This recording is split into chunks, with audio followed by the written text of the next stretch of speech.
Hydrogen spectrum का diagram बना लिया था। देखिए होता क्या है कि जो फर्स्ट सेल है n इक्वल टू 1, एक होता है second cell n equal to 2, फिर एक होता है n इक्वल टू 3, फिर एक होता है n इक्वल टू 4। अब होता क्या है ना कि लाइक जैसे इलेक्ट्रॉन यहां है, कहां पे, फर्स्ट सेल में, और आपने इसको कुछ अमाउंट ऑफ एनर्जी दिया, मान लो लाइक आपने 10.2 इलेक्ट्रॉन वोल्ट का एनर्जी दिया। कितना एनर्जी दिया? 10.2 electron volt. 10.2 electron volt energy का गैप है किसके बीच में? सेकंड और फर्स्ट सेल के बीच में। तो इलेक्ट्रॉन कहां चले जाएगा? सेकंड सेल में चले जाएगा। ठीक है, तो टोटल गैप फर्स्ट और इनफाइनाइट के बीच में टोटल गैप कितना है पता आपको? 13.6। उस 13.6 में से 10.2 का गैप यहीं पे है, मतलब 2 से लेके इनफाइनाइट के बीच में जो गैप बचा वो कितना बचा? अब 3.4 ओनली। मतलब जो एनर्जी का गैप 1 और 2 में है वो एनर्जी का गैप 2 और इनफाइनाइट में भी नहीं है। तो इलेक्ट्रॉन को कहां से निकालना सबसे ज्यादा टफ है? 1 से। 1 से निकालना बहुत टफ काम है। क्यों? क्योंकि 1 और 2 के बीच में जो एनर्जी का गैप है वो 2 और इनफाइनाइट में भी नहीं आ पाएगा, क्योंकि 1 और 2 में ही 10.2 का गैप है। वो 2 और इनफाइनाइट में निकालोगे तो कितना निकलेगा? 3.4। चाहो तो ट्राई कर लेना। ठीक है, अब होता यह है कि लाइक जैसे मान लो मैंने ये तो हो गया कि 10.2 दिया तो सेकंड सेल में चले गया। मान लो मैंने इस इलेक्ट्रॉन को इतनी एनर्जी दी कि इलेक्ट्रॉन जो है वो कहां पहुंच गया? फिफ्थ सेल में पहुंच गया। अच्छा एक बात बताइए, जैसे मान लो 10.2 चाहिए 2 तक आने के लिए, और 3 तक के लिए अपन डेटा मान लेते, चलो कुछ भी 12 पॉइंट समथिंग, 12.2 मान लेते, ऐसा कुछ वैल्यू मान लेता हूं मैं। मान लो 12.2 मान लो आप, अभी एग्जैक्ट वैल्यू तो नहीं पता अपने को, लेकिन 1 से 3 के लिए कितना मान लो? 12.2। अच्छा 12.2 की जगह अगर मैंने 12.1 इलेक्ट्रॉन वोल्ट दे दिया तो इलेक्ट्रॉन कहां पहुंचेगा? फर्स्ट में रुक जाएगा, सेकंड पे पहुंच जाएगा? फर्स्ट पे रुक जाएगा। क्यों?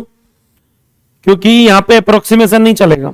1 और 3 के बीच में जो गैप है, 1 और 3 के बीच में जो एनर्जी गैप है, वो अमाउंट ऑफ एनर्जी आपको देना ही पड़ेगा उसको 3 पे भेजने के लिए।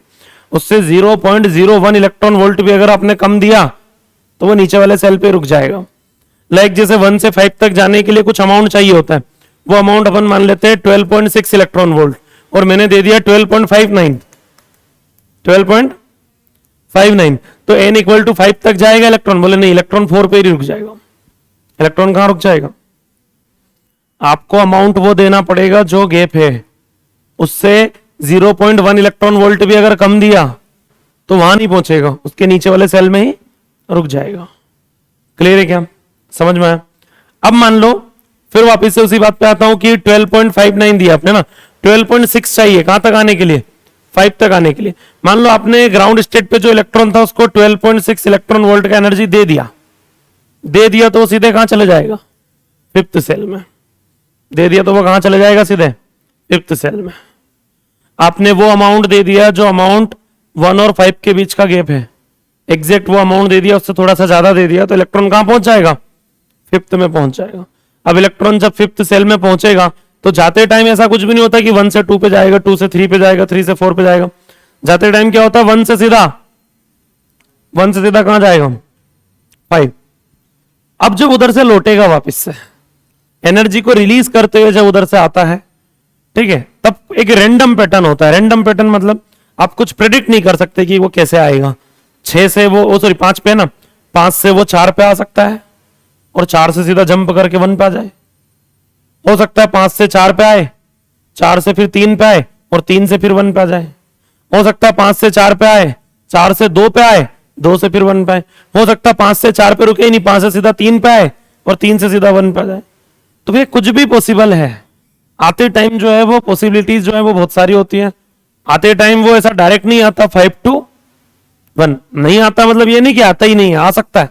ये भी पॉसिबल है कि सीधा 5 से 1 पे आ जाए वापस से। तो जब हम किसी हाइड्रोजन लाइक एटम में जब इलेक्ट्रॉन को ग्राउंड स्टेट में एनर्जी देते हैं, तो जो अमाउंट ऑफ एनर्जी है वो डिसाइड करती है कि इलेक्ट्रॉन सीधा कहां पहुंचेगा, मतलब कौन से सेल में पहुंचेगा। अब जब इलेक्ट्रॉन किसी भी एक एक्साइटेड स्टेट या किसी अपर सेल में पहुंच जाता है, उसके बाद जब वहां से वो लौटता है, तो लौटते टाइम जो है वो उसका पैटर्न मतलब कुछ ऐसा फिक्स पैटर्न नहीं होता है, वो बीच में रुकते रुकते हुए आता है कि इससे इस सेल में आया, यहाँ से यहाँ आया, या किसी डायरेक्ट भी आ सकता है, कुछ भी हो सकता है। तो उन सारी पॉसिबिलिटीज को हम कवर करते हैं हाइड्रोजन स्पेक्ट्रम में। हाइड्रोजन स्पेक्ट्रम में जो लाइन्स हम बनाते हैं एग्जैक्टली वो लाइन वही है कि इलेक्ट्रॉन जैसे लाइक 4 से 1 पे आया तो कितनी अमाउंट ऑफ एनर्जी रिलीज करेगा, या कितने वेवलेंथ की रेडिएशन एमिट करेगा। भाई जब ये आएगा तो ये एनर्जी रिलीज करेगा किसके फॉर्म में, इलेक्ट्रोमैग्नेटिक वेव के फॉर्म में। इसमें से फोटोन निकल रहे होंगे और उन फोटोन का वेवलेंथ कितना होगा, उन फोटोन्स का वेवलेंथ डिपेंड करेगा कि कौन से सेल से कौन से सेल में इलेक्ट्रॉन पहुंच रहा है। अब किस सेल में पहुंच रहा है, उस सेल जैसे मान लो लाइक 5 से 3 में पहुंच रहा है, तो 3 में पहुंच रहा है ना, तो 3 मतलब लाइमन बामर पास्चन सीरीज मान के चलेंगे अपन उसको, और उसका वेवलेंथ हम कैलकुलेट करेंगे। बात समझ में आई क्या? तो आते टाइम जो पैटर्न होता है वो क्या होता है, एक रैंडम पैटर्न होता है, किसी भी पैटर्न को फॉलो कर सकता है, और उसी पैटर्न उसी आने के में जो पॉसिबिलिटीज होती है उन पॉसिबिलिटीज को कवर करते हुए हम एक स्पेक्ट्रम बनाते हैं। ये एमिट होने वाले लाइट या एनर्जी का स्पेक्ट्रम है, इसलिए हाइड्रोजन स्पेक्ट्रम को अगर आपसे पूछे कि किस टाइप का स्पेक्ट्रम है तो आप क्या टिक करके आओगे, एमिशन। 2 टाइप के पढ़ते होंगे आप केमिस्ट्री में, एब्जॉर्प्शन और एमिशन। ठीक है, तो ये कौन सा टाइप है, हाइड्रोजन, ये एमिशन है। जो लाइट एमिट होता है उसके बारे में हम यहाँ पे डिस्कस करते हैं। तो हाइड्रोजन स्पेक्ट्रम जो है वो एमिशन स्पेक्ट्रम है। अब इसमें बहुत सारी पॉसिबिलिटीज है। रिडबर्ग फॉर्मूला यहाँ पे आता है कि भैया कि जो लाइक जैसे इलेक्ट्रॉन कहां से कहां आ रहा है, N1 से N2 पर आ रहा है, या N2 से N1 पर आ रहा है, सॉरी N2 से N1 पर आ रहा है, मतलब एक्साइटेड स्टेट से लोअर स्टेट की तरफ वो मूव कर रहा है, तो वो क्या करता है बताओ, क्या करेगा वो, release EM wave, electromagnetic wave, या क्या बोल सकते हो आप, फोटोन। इन फोटोन्स का जो वेव नंबर होता है, वेव नंबर का सिंबल रहता है न्यू बार, ये रेसिप्रोकल क्वांटिटी है वेवलेंथ की। ठीक है, तो जब इलेक्ट्रॉन आता है तो जो वेव नंबर रिलीज कर रहा होता है, वेव नंबर ये 1 बाई वेवलेंथ, उसकी वैल्यू होती है R Z square 1 by lambda equal to R Z square 1 by N1 square minus 1 by N2 square. ये रिजल्ट है। ठीक है, और N1 क्या है, N1 इलेक्ट्रॉन कहां पर आ रहा है, ठीक है, और N2 कहां से आ रहा है, कहां पर आ रहा है, कहां से, N1 एंड N2 जो है ये वैल्यूज होती है, छापिए फॉर्मूला। आर का वैल्यू रिडबर्ग कांस्टेंट कितना होता है, 10⁻7 रखेंगे हम कैलकुलेशन के लिए, लेकिन ये गलत डेटा है, ये आपने कम रखा है। आपने कम रखा मतलब आपका लेमड़ा ज्यादा आएगा, लेमड़ा इनवर्सली प्रोपोर्शनल है आर के, आपने आर कम रखा तो आपका लेमड़ा 10⁻7 रख के जो आंसर आप निकालोगे वो सही आंसर नहीं है, उससे छोटा आंसर टिक करना है, उससे छोटा आंसर टिक करना, ध्यान रहे। लाइक आपका आया 350 नैनोमीटर, आपको टिक करना पड़ेगा 340 के आसपास, 350 आया तो 310-20 तक आ जाएगा, 30-40 नैनोमीटर का डिफरेंस आता है, और एंगस्ट्रॉम में 300-400 का डिफरेंस आता है। आर का वैल्यू जो है वो 10⁻7 नहीं होता, किसका, ये दोनों तो नंबर हो गए, जेड भी एक नंबर हो गया, मीटर इनवर्स। रिडबर्ग कांस्टेंट बोलता रहा हूं 10⁻7, नहीं नहीं, ये अपन मीटर में लेके चल रहे हैं, ऐसा यूनिट में, यहां से वेवलेंथ मीटर में निकलेगा मतलब।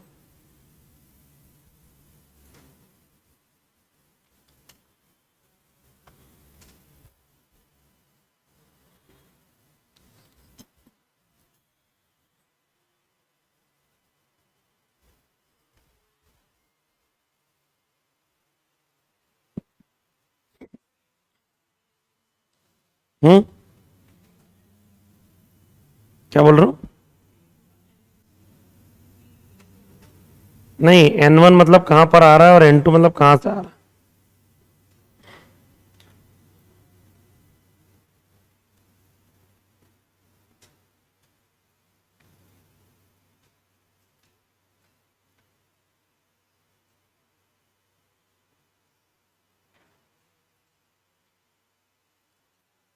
हो गया,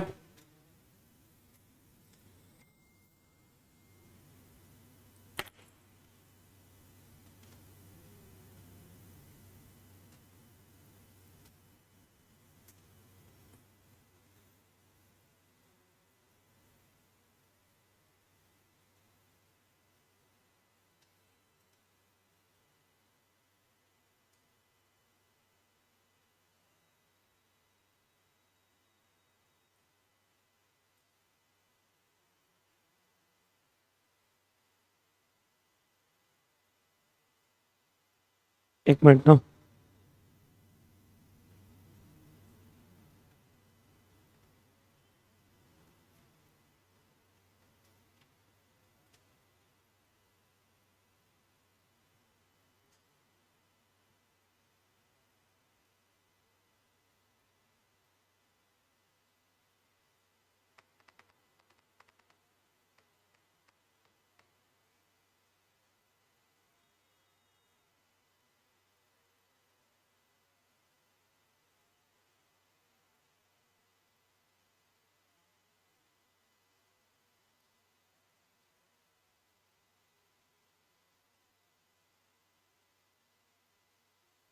हो गया अभी क्या?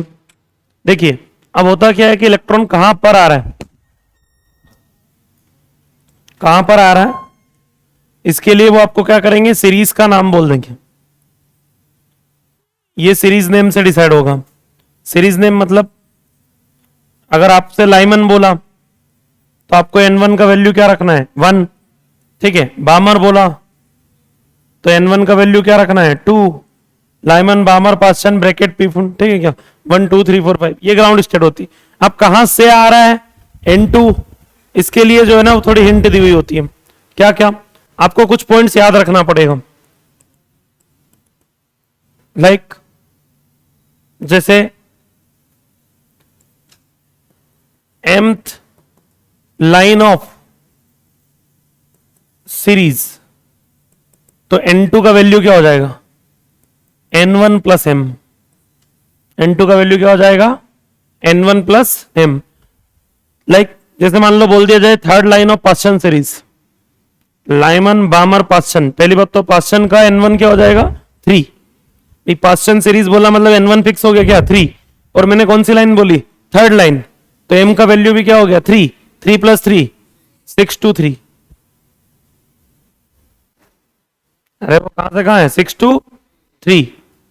मान लो बोला जाए fourth line of Balmer series, fourth line of Balmer series, Lyman Balmer, Balmer मतलब N1 हो गया 2, और कौन सी लाइन बोल रहा हूं मैं, फोर्थ, तो M का वैल्यू हो गया 4। 2 प्लस 4 तो वो जो है 6 से 2, मतलब N1 रखना है 2 और N2 रखना है 6, तो N2 क्या आएगा, सीरीज के नेम से N1 डिसाइड होगा। और जो लाइन बोले mth line, first line of Balmer series,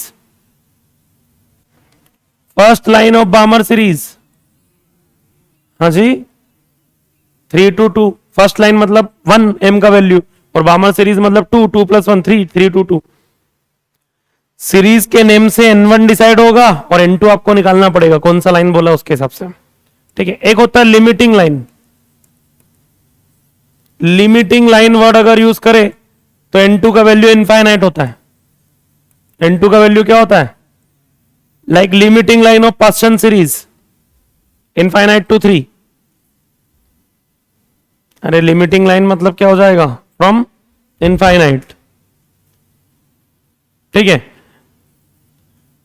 minimum wavelength बोले,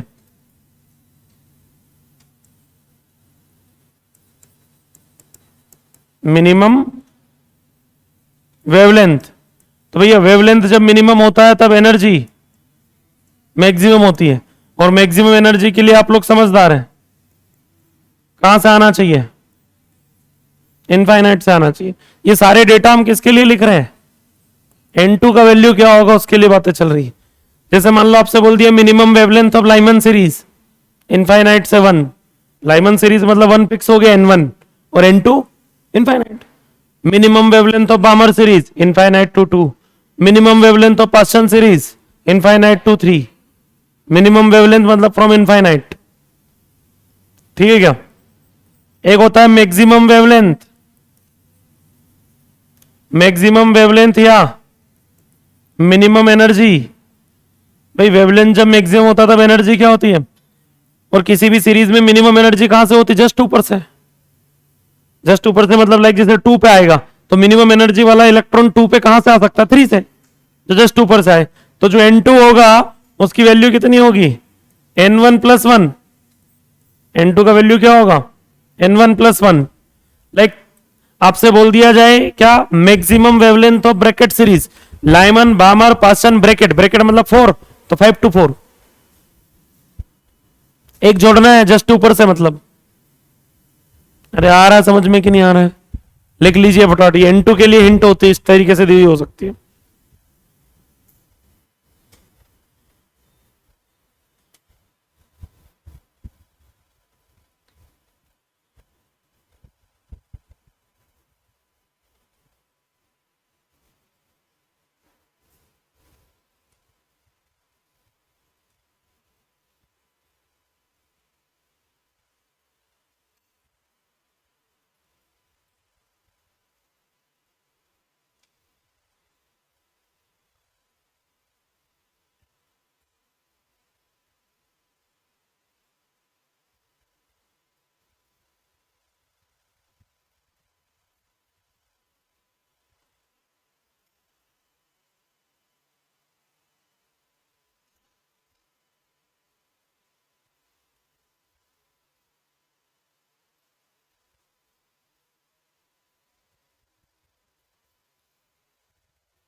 हो गया।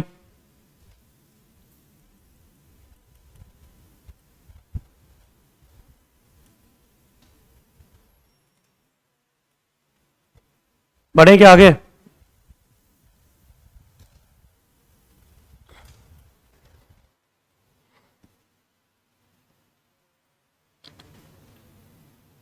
देखिए अब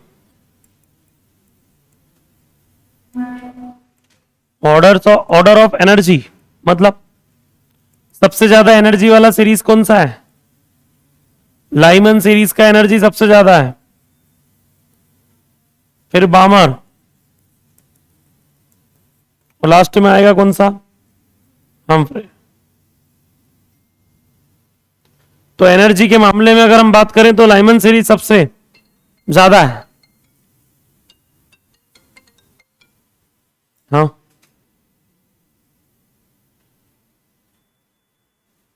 कर लो कॉल आप।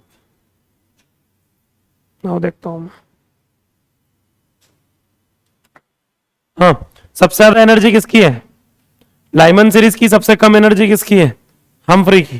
ठीक है, तो एनर्जी में अगर हम बात करें तो जैसे लाइमन की एनर्जी बामर से ज्यादा, हम ये बोल रहे हैं।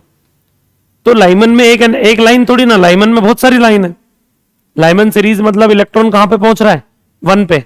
आप बाद में छापिएगा, टाइम दूंगा मैं। ठीक है, लाइमन सीरीज मतलब इलेक्ट्रॉन कहां पहुंच रहा है? 1 पे। तो 1 पे पहुंचने के तो बहुत सारे तरीके हैं, 2 to 1, 3 to 1, 4 to 1, 5 to 1, infinite to 1। और बामर सीरीज में मतलब इलेक्ट्रॉन कहां पे पहुंच रहा है? 2 पे। ठीक है, तो 2 पे पहुंच रहा है तो वहां भी बहुत सारे ऑप्शन है, 3 to 2, 5 to 2, 7 to 2, infinite to 2। तो हम बोल रहे हैं कि लाइमन सीरीज का एनर्जी सबसे मतलब सबसे ज्यादा होता है। तो लाइमन सीरीज का एनर्जी बामर सीरीज से भी ज्यादा है। दो परिवार हैं ये, एक लाइमन फैमिली और एक बामर फैमिली। ऐसा बोल रहे हैं कि लाइमन फैमिली जो है वो ज्यादा, ठीक है, ज्यादा अमीर है। किसके कंपेयर में? बामर के कंपेयर में। तो बोले काम करते हैं, आपके परिवार के सबसे गरीब आदमी को उठाइए। लाइमन का सबसे गरीब आदमी कौन एनर्जी के मामले में? गरीब आदमी एनर्जी, सबसे कम एनर्जी 2 to 1। सबसे गरीब आदमी कौन? और बामर का उठाइए सबसे अमीर आदमी, इनफाइनाइट टू।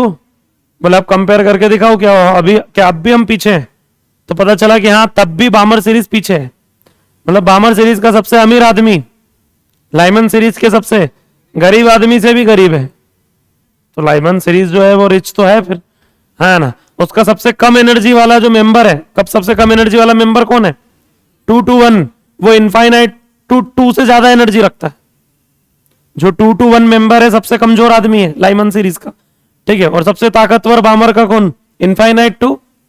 लेकिन इसका कमजोर भी उसके सबसे ताकतवर से ताकतवर है, ज्यादा एनर्जी रखता है। कौन?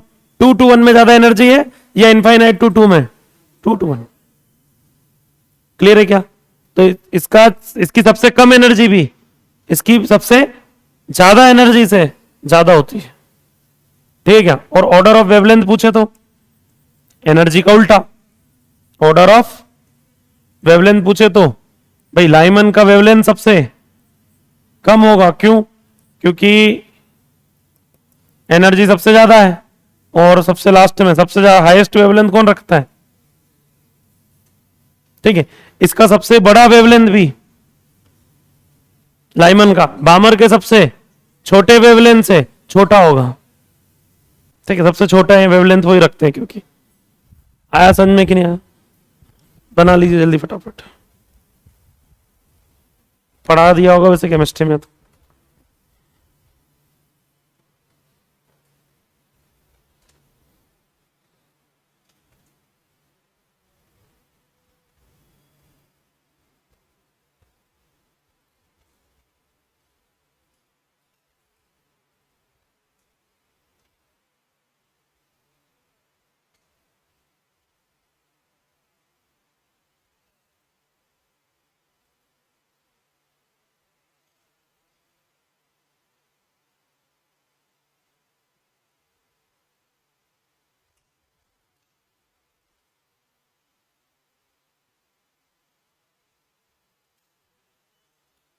हो गया, बढ़े आगे।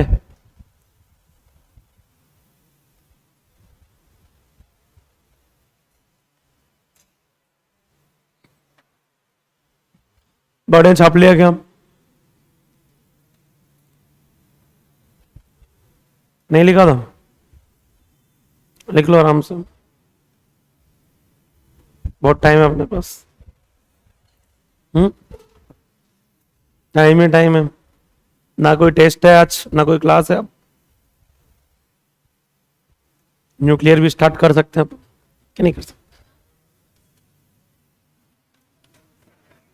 एक और क्वेश्चन पूछा जाता है, number of possible lines, possibilities पूछते हैं। ठीक है, अब इसमें क्वेश्चन कैसे आता है? Number of possible lines, like जैसे इलेक्ट्रॉन 2 पे आ रहा है, मतलब बामर सीरीज पे आ रहा है, और 5 से आ रहा है। जैसे क्वेश्चन पूछ लिया मुझसे 5 to 2 में नंबर ऑफ पॉसिबल लाइंस क्या होंगी? नंबर ऑफ पॉसिबल लाइंस क्या होंगी?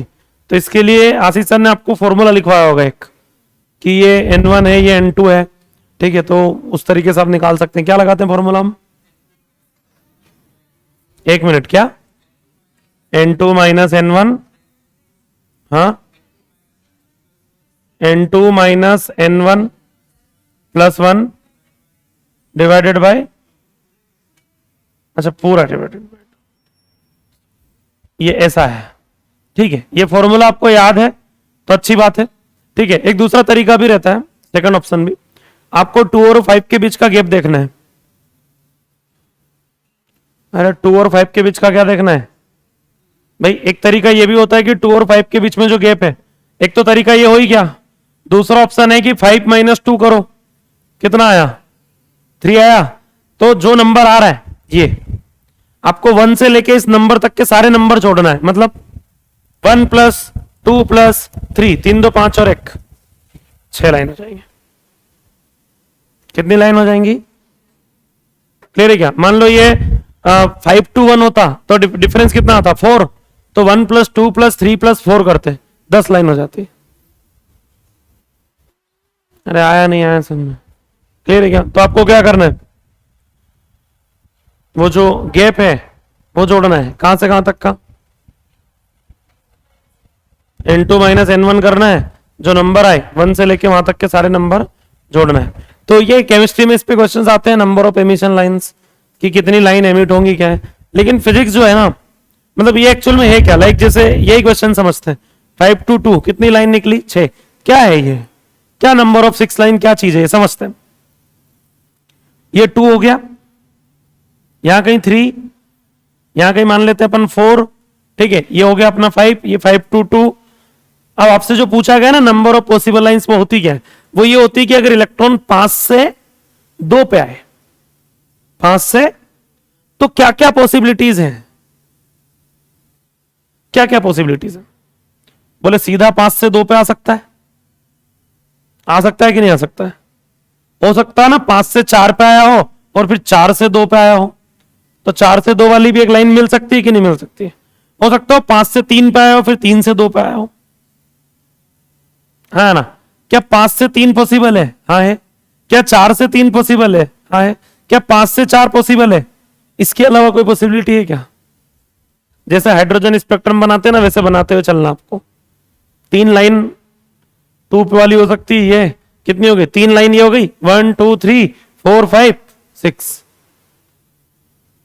ये बेसिक पता होना चाहिए आपको। पॉसिबिलिटीज कवर करना है आपको कि क्या क्या पॉसिबल है, कितनी लाइन बन सकती है, ठीक है? इसके अलावा और कोई ऐसा ट्रांजेक्शन है जो इसमें हो सकता है, लाइक 4 to 2 या कुछ छूटा? ऐसा कुछ नहीं छूटा। आपको क्या करना है, सबसे पहले आपको ग्राउंड स्टेट ले लेना है, ठीक है?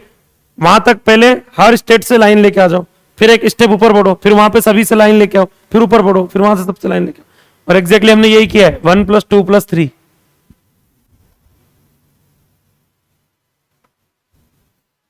टोटल कितनी लाइन आई? आया कि नहीं आया समझ में? ये इसलिए समझा रहा हूं मैं क्योंकि फिजिक्स ऐसे क्वेश्चन पूछती है। कैसे? कि इलेक्ट्रॉन जो है वो 7 से 1 पे आ रहा है, इलेक्ट्रॉन 7 से 1 पे आ रहा है, तो नंबर ऑफ लाइंस आपसे पूछेगा और ऐसा बोलेगा कि बामर सीरीज को कंसीडर नहीं करना है। फिजिक्स थोड़े से ना उल्टे सीधे क्वेश्चन पूछता है, तो यहां यह समस्या है। या नंबर ऑफ लाइंस पूछेगा, आपके फॉर्मूले धरे के धरे रह जाएंगे केमिस्ट्री के, आप फॉर्मूले लगाते रहो, आप टोटल लाइन निकाल दोगे, आप बामर की भी निकाल दोगे, लेकिन क्वेश्चन ने क्या पूछा है? बामर कंसीडर करके नहीं चलना है, ठीक है? तो देखिए करना क्या होता है, दो तरीके दोनों बता रहा हूं। ये हो गया 1, यहां जाएगा 2, यहां जाएगा 3, यहां जाएगा 4, यहां जाएगा 5, यहां जाएगा क्या 6। चलो बोलिए जल्दी फटाफट फटाफट, पहले 1 पे चलते हैं। तो बताओ, 7 to 1, 6 to 1, 5 to 1, 4 to 1, 3 to 2 to 2 to 1 तो बनेगा ना भाई? 2 to 1 लाइमन सीरीज है ये, 2 to 1 बामर थोड़ी ना है, कहां से आ रहा थोड़ी ना, सीरीज तो लाइमन हुई ना ये। क्लियर है क्या? अब बोलो, 7 to 2 नहीं लेना है, 6 से 2 नहीं लेना है, 5 to 2 2 छोड़ ही दो, सीधे 3 पे चलो। बताओ, 7 to 3, 6 to 3, 5 to 4 to 7 to 4, 6 to 5 to, फिर आगे बताओ, 7 से 5, 6 से, फिर 7 से लाइन गिनो, 1 2 3 4 5 6 7 8 9 10 11 12 13 14 15 16। नंबर ऑफ लाइंस कितनी आ गई? इसमें हम बामर सीरीज को कंसिडर करके नहीं चल रहे हैं। आया समझ में कि नहीं आया? ये पहला तरीका है। दूसरा तरीका क्या डेटा बोला था? 7 से गैप निकालो, गैप कितना आ गया? तो 1 + 2 + 3 + 4 + 5 +, पहले से लिख लिया करो, फिर ऐसे लिखेंगे, लाइमन, पामर, पास्चन, ब्रैकेट, पीफोंड, हमफ्री। किसके हटाना है? पामर के हटा दो, जोड़ लो, 6 और 4 10, 10 और 3 13, 13 और 2 15 और 1 पामर के हटा दो। सीरीज इधर से बनेगी। अरे आया नहीं आया समझ में? क्लियर है क्या? फिजिक्स में ऐसे क्वेश्चन आएंगे कि बामर सीरीज के ट्रांजेक्शन हटा दो और बताओ नंबर ऑफ लाइंस कितनी है। तो ये फॉर्मूला आपके किसी काम में नहीं आना, n2 - n1/2 वाला, इसलिए मैं पढ़ाता भी नहीं। छापिए।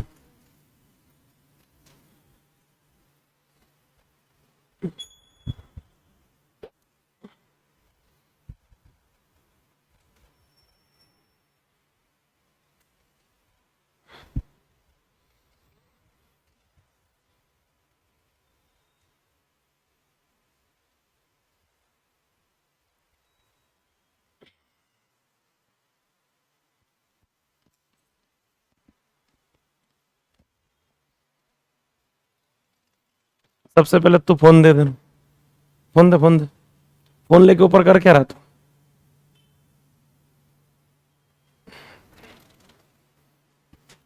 गलत जगह घुस गया फोन लेके, फोन कान पे था और क्लास में घुस गया।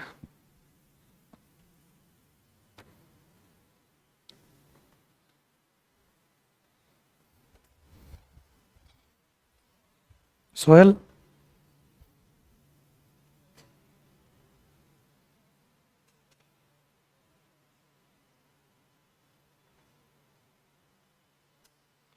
ये सोहेल के पास फोन था,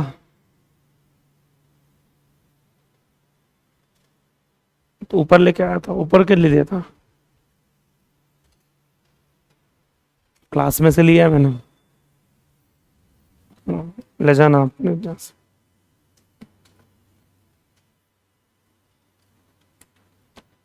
हो गया क्या?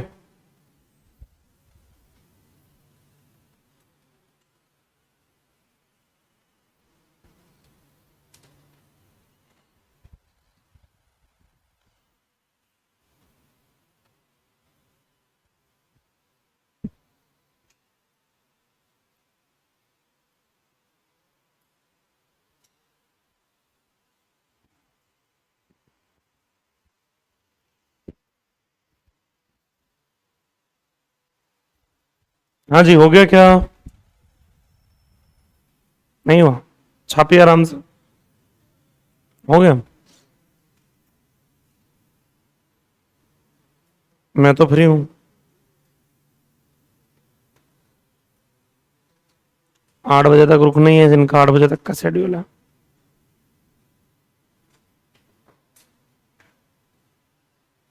क्या? घर जाना है? क्या करेगा घर जाके? हम्म? खाना नहीं मिल रहा है? तो क्या हो गया, बना लेना यार।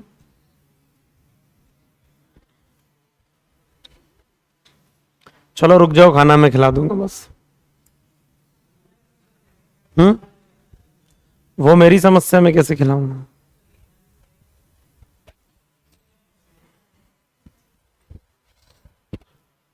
अब मैं रहने का भी बोल दूंगा तो थोड़ी देर बाद बोल देगा कि सर ऑक्सीजन भी बंद हो गई है, सांस भी तो लेना पड़ेगी।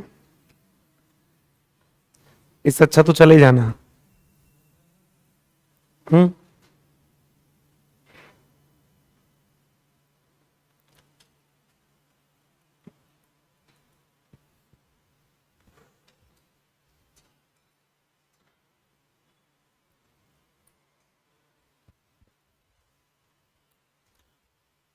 Number of possible lines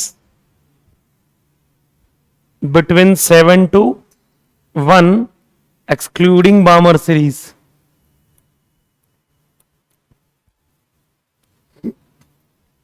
बामर series को इंक्लूड करके नहीं चलना है। Number of possible lines between 7 to 1 excluding बामर series.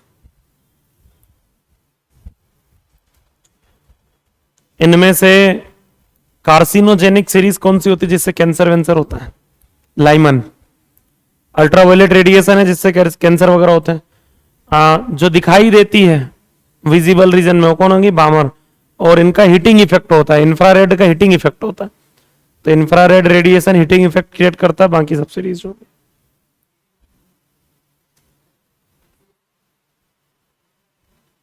Infrared दिखती नहीं है ना, हीट हीट जो होती है ना, टेम्परेचर बढ़ाना होगा, हीट इंफ्रारेड रेडिएशन ही होती है। जैसे हम धूप में खड़े रहे तो कपड़े गर्म हो जाते हैं, क्यों? इंफ्रारेड की वजह से।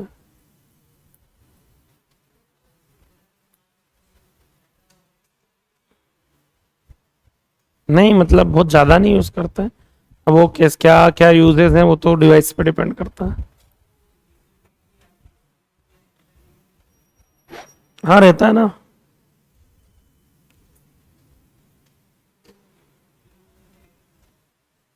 ब्लू कलर का लाइट दिखाते हैं मूवी में। कलर्ड नहीं होता एक्चुअल में रेडिएशन, एक्सरे जैसे उसका कोई कलर नहीं होता, दिखती थोड़ी ना एक्सरे, विजिबल रीजन में नहीं है ना। हो गए बड़े आगे अपन। नंबर ऑफ एमिशन लाइंस हो गई। अब आपसे यह पूछा जाता है कि एनर्जी का ऑर्डर आपको बताना है। लाइक जैसे एक इलेक्ट्रॉन 2 से 1 पे आया तो इसकी एनर्जी कितनी है? E1। इसमें जो एनर्जी एमिट हुई वो E1 और वेवलेंथ कितना? λ1। इनके ऑर्डर पूछे जाते हैं। दूसरा, एक इलेक्ट्रॉन 200 से 3 पे आया तो इसकी एनर्जी E2 एंड वेवलेंथ λ2। एक इलेक्ट्रॉन 4 से 2 पे आया, इसका एनर्जी E3 एंड वेवलेंथ λ2। एक इलेक्ट्रॉन 8 से 2 पे आया, इसका एनर्जी E4 एंड वेवलेंथ λ3 है ना, ये तो λ4। और एक इलेक्ट्रॉन ऐसा है जो 10 to 3 पे आया, ठीक है, तो इसका एनर्जी E5 और वेवलेंथ λ5। और 6 एक इलेक्ट्रॉन 5 से 1 पे आया, तो इसका एनर्जी E6 एंड वेवलेंथ। देखिए ऐसे क्वेश्चंस आते हैं, केमिस्ट्री में भी आते हैं कि किसकी एनर्जी ज्यादा है, किसकी एनर्जी कम है, कौन सा वेवलेंथ ज्यादा है, कौन सा वेवलेंथ कम है, ऑर्डर बनाओ इनके। तो ये बहुत सिंपल होते हैं। आपको सबसे पहले क्या चेक करना होता है भैया, जो इलेक्ट्रॉन 1 पे आएगा, 1 पे आया मतलब लाइमन सीरीज। लाइमन सीरीज आप जानते हो हाइड्रोजन स्पेक्ट्रम की सबसे अमीर सीरीज है, ठीक है। लाइमन सीरीज के सारे मेंबर जो है वो बामर से तो बड़े होंगे, किसके मामले में, एनर्जी के मामले में। तो सबसे पहला काम आपको ना ग्राउंड स्टेट चेक करना होती है। जैसे ये 1 और ये 1, तो ये तो लाइमन सीरीज के मेंबर हो गए, ठीक है। तो लाइमन सीरीज के मेंबर हो गए, तो भाई इनसे ज्यादा एनर्जी कौन रख सकता है, कोई नहीं। अब लेकिन इसमें भी दो मेंबर अपने पास, एक 2 to 1 और एक 5 to 1। तो 2 to 1 और 5 to 1 में ज्यादा एनर्जी वाला मेंबर कौन सा होगा, 5 to 1।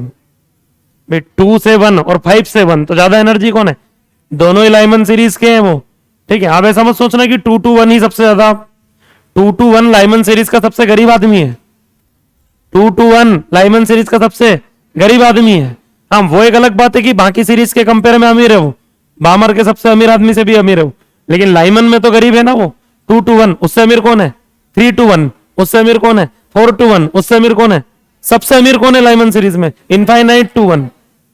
अरे आया समझ में कि नहीं आता, सबसे ज्यादा एनर्जी किसकी होगी, 5 to 1। मतलब E6 is highest energy, λ6 is lowest wavelength. Energy का उल्टा ऑर्डर बनेगा किसका, वेवलेंथ का। चलो ये डन हो गया 6। उसके बाद तो यही बचा कौन, 1।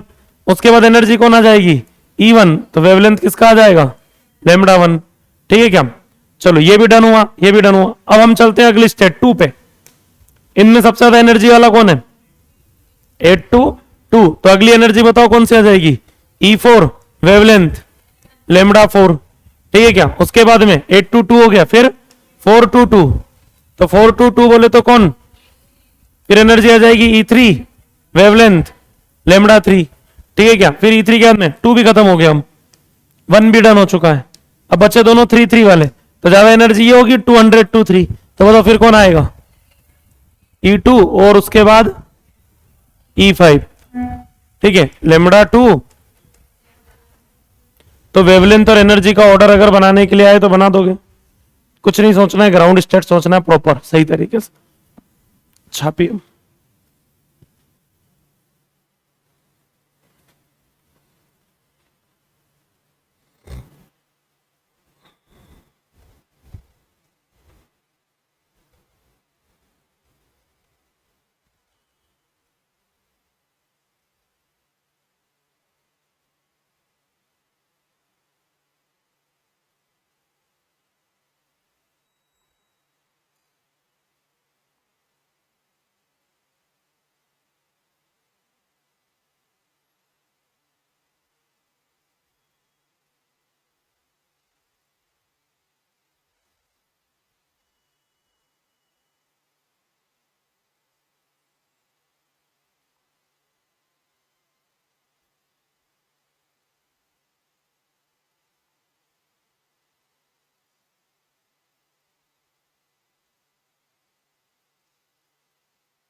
हो गया क्या,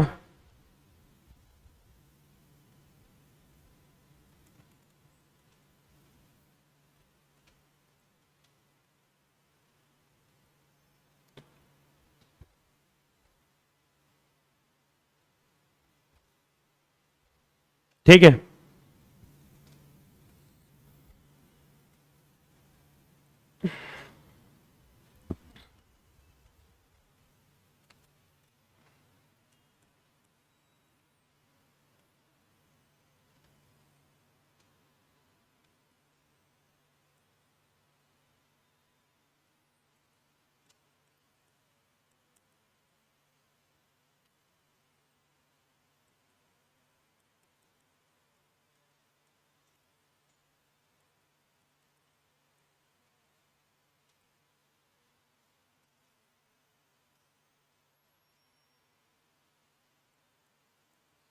हाइड्रोजन एटम के लिए ये टेबल आपको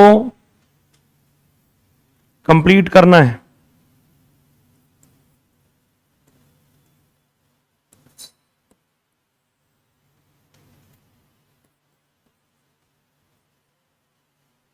वैल्यू एक भी नहीं रखना, आर को आर ही रखना है, आर को आर रखना है।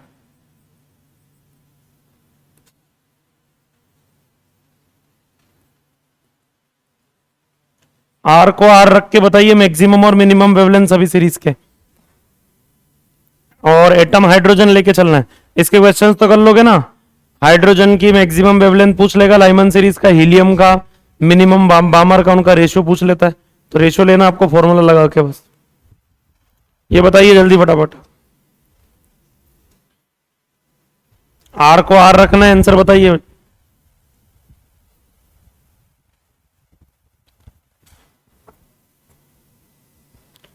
आर को आर रखना है, जेड तो 1 हो जाएगा।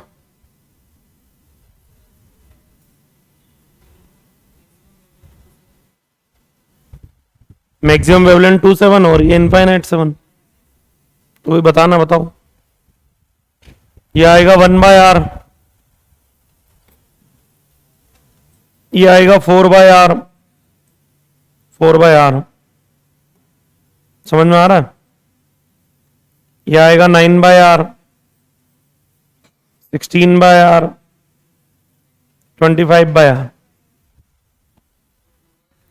ये 2/3r, 1/1 माइनस 1/4, 3/4 बनेगा भाई, 4/3r आना चाहिए।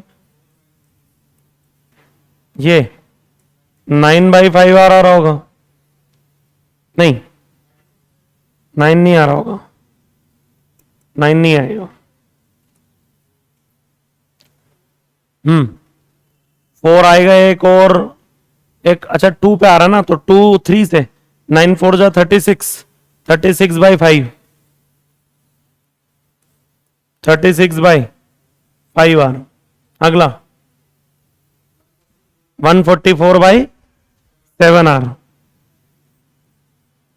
144/7r। अगला 400, 400/9r। चेक करो एक बार क्या आ रहा है।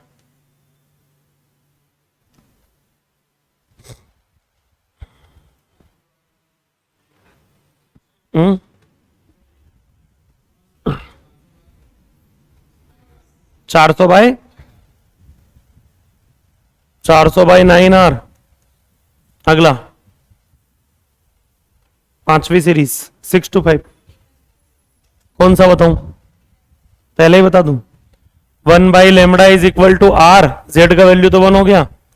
मैक्सिमम वेवलेंथ मतलब मिनिमम एनर्जी, लाइमन सीरीज की मिनिमम एनर्जी कौन सी होगी, 2 से 1, तो 1/1 का स्क्वायर माइनस 1/2 का स्क्वायर, n1 को 1 रखना है, n2 को 2 रखना है, तो 1/λ is equal to R, LCM 1 और 4 का 4 हो जाएगा, तो ये बनेगा 3r/4, लेकिन ये 1/λ है, तो λ बताओ कितना आ जाएगा,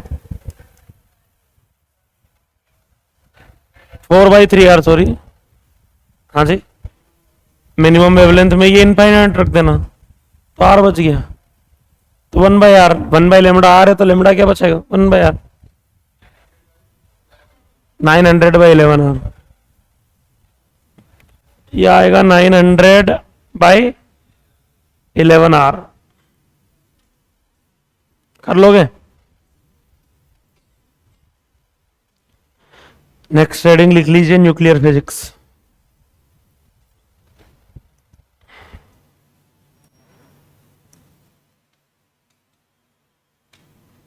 नेक्स्ट 10 पे कंटिन्यू करते हैं। नेक्स्ट 10 मतलब दीपावली के बाद। हैप्पी दीपावली आप सभी लोगों को।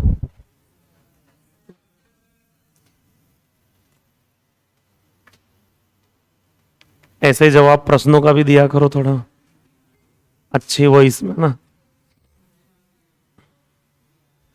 क्या हो गया, वही मैं बोल रहा हूँ, मिठाई लेके आना घर से, नहीं तो आना मत, बोलने वाला था मैं ना।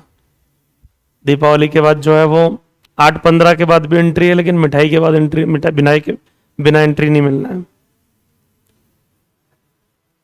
लेके आना है, और बाहर से खरीद के नहीं लाना ना कि इंदौर आ गए और यहाँ अपना स्वीट से खरीद के लेके आ गए। घर की बनी हुई मिठाई लेके आना है। ठीक है, मिलते हैं।